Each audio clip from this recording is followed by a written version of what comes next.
ಸ್ನೇಹಿತರೆ, ನಿಮಗೆಲ್ಲ ದರ್ಶನ್ ಜೈಲೂಟದ ಬಗ್ಗೆ ಗೊತ್ತಿದೆ. ತಾನು ಇಷ್ಟಪಡ್ತಿದ್ದ ಹೊಟ್ಟೆ ಕಿಚ್ಚಿನ ಮೊಟ್ಟೆ ಕೋಳಿಯನ್ನ ಓಲೈಸಬೇಕು ಎನ್ನುವ ಒಂದೇ ಒಂದು ಕಾರಣಕ್ಕೆ ದರ್ಶನ್ ಅಂತದೊಂದು ಕೃತ್ಯ ಎಸಗಿದ್ರಲ್ಲಿ ಯಾವುದೇ ಅನುಮಾನವಿಲ್ಲ. ಬಡವರ ಬಗ್ಗೆ ಕಾಳಜಿ, ಅಭಿಮಾನಿಗಳ ಪಾಲಿಗೆ ಪ್ರೀತಿ, ಕಷ್ಟದಲ್ಲಿರುವವರಿಗೆ ಸ್ಪಂದನೆ ಇವೆಲ್ಲವನ್ನೂ ದರ್ಶನ್ ತನ್ನ ಜೀವನದಲ್ಲಿ ಅಳವಡಿಸಿಕೊಂಡು ಬಂದಿದ್ರು. ಆದ್ರೆ ಅದೊಂದು ದೌರ್ಬಲ್ಯವೇ ದರ್ಶನ್ ಪಾಲಿಗೆ ದೌರ್ಭಾಗ್ಯವಾಗಿದೆ.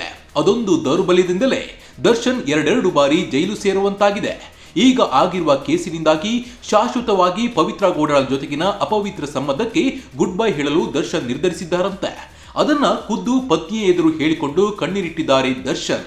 ಅದರ ಬಗ್ಗೆ ಸಂಪೂರ್ಣ ಮಾಹಿತಿಯನ್ನ ಈ ಎಪಿಸೋಡ್ ನಲ್ಲಿ ನೀಡ್ತಿದ್ದೇವೆ. ಅದಕ್ಕೂ ಮೊದಲು ಸುದ್ದಿಯಾನದ ಸಬ್ಸ್ಕ್ರೈಬರ್ ಆಗೋದಕ್ಕೆ ಮರಿಬೇಡಿ. ಸ್ನೇಹಿತರೆ, ದರ್ಶನ್ ಆಗಲೂ ಈಗಲೂ ಅವರ ಅಭಿಮಾನಿಗಳ ಪಾಲಿಗೆ ಡಿ ಬಾಸ್. ದರ್ಶನ್ ಮಾಡಿರುವುದು ತಪ್ಪೇ ಆಗಿದ್ರೂ ಅವರ ಅಭಿಮಾನಿಗಳು ತಮ್ಮ ಆರಾಧ್ಯ ದೈವ ಮಾಡಿದ್ದೆಲ್ಲ ಸರಿ ಅಂತಿದ್ದಾರೆ. ಇದಕ್ಕೆ ಮುಖ್ಯ ಕಾರಣ ಅವರ ಅಭಿಮಾನಿಗಳ ಕಡೆಗೆ ದರ್ಶನ್ ತೋರುತ್ತಾ ಬಂದಿದ್ದ ಪ್ರೀತಿ. ತಾನು ದೊಡ್ಡ ಸೆಲೆಬ್ರಿಟಿ ಆಗಿದ್ರು ಹೋದಲ್ಲೆಲ್ಲ ಜನ ಮುತ್ತಿಕೊಳ್ತಾ ಇದ್ರು. ದರ್ಶನ್ ತನ್ನ ಅಭಿಮಾನಿಗಳ ಮನಸ್ಸನ್ನ ಎಂದು ನೋಯಿಸಿದವರಲ್ಲ. ಅಭಿಮಾನಿಗಳನ್ನ ಕೇವಲ ತನ್ನ ಸೆಲೆಬ್ರಿಟಿಗಳು ಅಂತ ಕರೆದಿದ್ದು ಮಾತ್ರವಲ್ಲ, ಕಷ್ಟ ಎಂದು ಬಂದ ಅಭಿಮಾನಿಗಳಿಗೆ ಸಹಾಯ ಮಾಡಿದ್ದಾರೆ. ವಿಕಲಚೇತನರಿಗೆ ಬದುಕು ಕಟ್ಟಿಕೊಳ್ಳಲು ನೆರವಾಗಿದ್ದಾರೆ. ಬಲಗೈಯಲ್ಲಿ ಕೊಟ್ಟಿದ್ದು ಎಡಗೈಗೆ ಗೊತ್ತಾಗಬಾರದು ಎಂಬಂತೆ ದರ್ಶನ್ ತನ್ನ ಅಭಿಮಾನಿಗಳನ್ನ ನೋಡಿಕೊಂಡಿದ್ದಾರೆ. ಇದೇ ಕಾರಣದಿಂದಲೇ ರಾಜ್ಯದ ಉದ್ದಗಲಕ್ಕೂ ಲಕ್ಷಾಂತರ ಅಭಿಮಾನಿ ಬಳಗವನ್ನ ದರ್ಶನ್ ಕಟ್ಟಿಕೊಂಡಿದ್ದಾರೆ.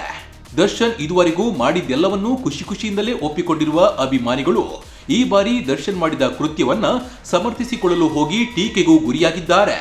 ಆದ್ರೆ ಅದಕ್ಕೆಲ್ಲ ಅವರು ತಲೆಗೆಡಿಸಿಕೊಂಡಿಲ್ಲ. ಹೋದಲ್ಲಿ ಬಂದಲ್ಲಿ ಡಿ ಬಾಸ್ಗೆ ಒಳ್ಳೆದಾಗಲಿ ಎಂದು ಪ್ರಾರ್ಥಿಸುತ್ತಿದ್ದಾರೆ. ಆದ್ರೆ ದರ್ಶನ್ಗೆ ಒಳ್ಳೆದಾಗುವುದು ಅಷ್ಟು ಸುಲಭವಲ್ಲ. ಯಾಕಂದ್ರೆ ದರ್ಶನ್ಗೆ ಯಾವುದೋ ಪವಾಡದ ಮೂಲಕ ಹೊರಗೆ ಬರೋದಕ್ಕೆ ಆಗೋದಿಲ್ಲ. ಈಗ ಸಿಲುಕಿರುವುದು ಕಾನೂನಿನ ಕುಣಿಕೆಯಲ್ಲಿ.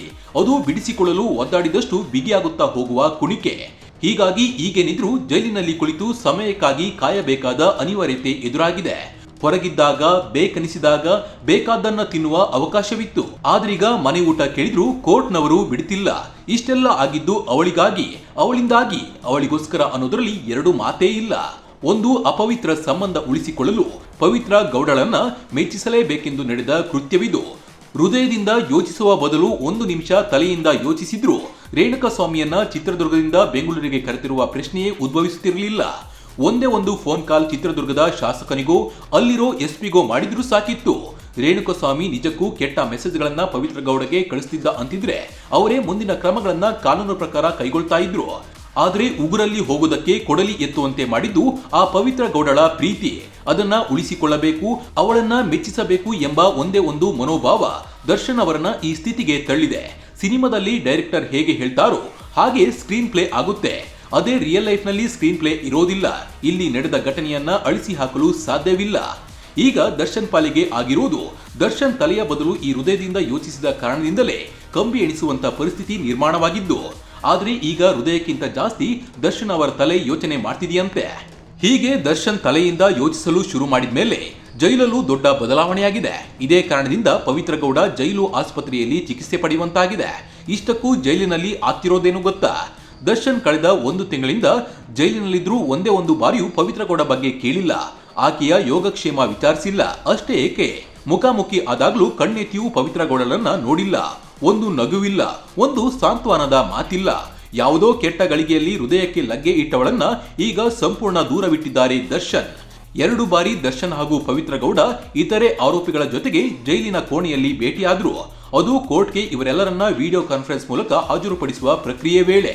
ಆದ್ರೆ ಆ ಕೋಣೆಯಲ್ಲಿದ್ದಾಗ ದರ್ಶನ್ ಯಾವುದೇ ಕಾರಣಕ್ಕೂ ಪವಿತ್ರ ಗೌಡಳ ಕಡೆಗೆ ಕಣ್ಣೆತ್ತಿಯೂ ನೋಡಿಲ್ಲ. ಪವಿತ್ರ ಗೌಡ ದರ್ಶನ್ ಅವರ ಒಂದೇ ಒಂದು ನೋಟಕ್ಕಾಗಿ ಕಾದ್ರೂ ಅದು ಫಲ ಕೊಟ್ಟಿಲ್ಲ. ಇದರಿಂದಾಗಿಯೇ ಪವಿತ್ರ ಗೌಡ ಕುಸಿದು ಹೋಗಿದ್ದಾಳೆ. ತಿಂದ ಅನ್ನವು ಮೈಗೆ ಸೇರ್ತಿಲ್ಲ. ಮಾನಸಿಕ ಆಘಾತದಿಂದಾಗಿಯೇ ನಿತ್ರಾಣಕ್ಕೆ ಒಳಗಾಗಿದ್ದಾಳೆ. ಇದರಿಂದಾಗಿಯೇ ಜೈಲಿನ ಆಸ್ಪತ್ರೆಯ ವಾರ್ಡ್ನಲ್ಲಿ ಚಿಕಿತ್ಸೆ ಪಡೆದಿದ್ದಾಳೆ. ಇದುವರೆಗೂ ಈ ಪವಿತ್ರ ಗೌಡಳ ಪಾಲಿಗೆ ದರ್ಶನ್ ಒಂದು ರೀತಿಯಲ್ಲಿ ಎಟಿಎಂ ಆಗಿದ್ರು. ದರ್ಶನ್ ತನ್ನ ಪತ್ನಿಗೆ ಏನೆಲ್ಲ ಕೊಡಿಸ್ತಿದ್ರು, ಈ ಹೊಟ್ಟೆ ಕಿಚ್ಚಿನ ಮೊಟ್ಟೆ ಕೋಳಿ ಕಾಡಿಬೇಡಿ ಅದೆಲ್ಲವನ್ನ ತನಗೂ ಕೊಡಿಸುವಂತೆ ಮಾಡ್ತಿದ್ಲು. ಅದಕ್ಕಾಗಿ ದರ್ಶನ್ ಜೊತೆ ಹಠ ಮಾಡ್ತಿದ್ಲಂತೆ. ಇಷ್ಟೆಲ್ಲ ಮಾಡ್ತಿದ್ದ ಪವಿತ್ರ ಗೌಡಗೆ ಈಗ ದರ್ಶನ್ ತನ್ನನ್ನ ಕ್ಯಾರೆ ಅನ್ನದಿದ್ರೆ ಗತಿಯೇನು ಎಂಬ ಚಿಂತೆ ಶುರುವಾಗಿದೆ. ಜೈಲಿನಿಂದ ಅಕಸ್ಮಾತ್ತಾಗಿ ಬಿಡುಗಡೆಯಾಗಿ ಹೊರಗೆ ಬಂದರೂ ದರ್ಶನ್ ಇಲ್ಲದಿದ್ರೆ ತನ್ನ ಪಾಡೇನು ಎಂದು ಯೋಚಿಸಿಯೇ ಆಕೆಗೆ ತಲೆಕೆಟ್ಟು ಹೋದಂತಾಗಿದೆ. ಇಷ್ಟಕ್ಕೂ ಈ ಪವಿತ್ರ ಗೌಡ ತನ್ನ ಹಾಗೂ ದರ್ಶನ್ ಸಂಬಂಧಕ್ಕೊಂದು ಅಧಿಕೃತ ಪಟ್ಟ ಕೊಡಿಸಲು ಇನ್ನಿಲ್ಲದ ಕಸರತ್ತು ನಡೆಸಿದ್ರು. ಈ ವರ್ಷ ಆರಂಭದಲ್ಲಿ ನಮ್ಮಿಬ್ಬರ ಸಂಬಂಧಕ್ಕೆ 10 ವರ್ಷ ಎಂದು ಇನ್ಸ್ಟಾಗ್ರಾಂನಲ್ಲಿ ಪೋಸ್ಟ್ ಹಾಕಿ ಮೆರೆದಿದ್ಲು. ಈಕೆಯ ಅಹಂಕಾರವನ್ನ ಒಂದೇ ಒಂದು ಪೋಸ್ಟ್ ಮೂಲಕ ವಿಜಯಲಕ್ಷ್ಮಿ ಇಳಿಸಿದ್ರು. ಬೇರೆಯವರ ಗಂಡನ ಜೊತೆ ಫೋಟೋ ಹಾಕಿಕೊಳ್ಳೋರಿಗೆ ಏನ್ ಹೇಳಬೇಕು ಎಂದು ಪ್ರಶ್ನಿಸುವ ಮೂಲಕ ಪವಿತ್ರ ಗೌಡಳ ಸ್ಥಾನ ಏನು ಎಂಬುದನ್ನ ಮನವರಿಕೆ ಮಾಡಿಕೊಟ್ಟಿದ್ರು. ಆದ್ರೆ ಪವಿತ್ರ ಗೌಡ ಮಾತ್ರ ತನ್ನ ಚಾಳಿಯನ್ನ ಬಿಟ್ಟಿರಲಿಲ್ಲ. ಇದರಿಂದಾಗಿ ರೇಣುಕಾಸ್ವಾಮಿ ಪ್ರಕರಣ ಇಲ್ಲಿವರೆಗೆ ಬಂದು ನಿಂತಿದೆ. ದೊಡ್ಡ ದೊಡ್ಡ ಸಾಮ್ರಾಜ್ಯಗಳ ಪತನ ಕೂಡ ಹೆಣ್ಣು ಹೊನ್ನು ಮಣ್ಣಿನಿಂದ ಎಂಬ ಮಾತಿದೆ. ದರ್ಶನ್ ವಿಚಾರದಲ್ಲೂ ಈ ಹೆಣ್ಣೆ ಪತನಕ್ಕೆ ಕಾರಣವಾಗಿದೆ. ಈಗಲಾದ್ರೂ ಈ ಹೆಣ್ಣಿನಿಂದ ದೂರವಾಗ್ತಾರಾ? ಮಾಡಿದ ತಪ್ಪಿಗೆ ಶಿಕ್ಷೆ ಅನುಭವಿಸುವುದು ಅನಿವಾರ್ಯ. ಆದ್ರೆ ಅದಕ್ಕಿಂತ ಮುಖ್ಯವಾಗಿರುವುದು ತನ್ನ ತಪ್ಪುಗಳಿಂದ ಪಾಠ ಕಲಿಯುವುದು. ಈ ವಿಚಾರದಲ್ಲಿ ದರ್ಶನ್ ಮುಂದೆ ಹೇಗೆ ಬದಲಾಗ್ತಾರೆ ಎಂಬುದನ್ನ ಕೇವಲ ಅವರ ಅಭಿಮಾನಿಗಳಷ್ಟೇ ಅಲ್ಲ, ಕನ್ನಡಿಗರೆಲ್ಲರೂ ಕುತೂಹಲದಿಂದ ನೋಡ್ತಿದ್ದಾರೆ.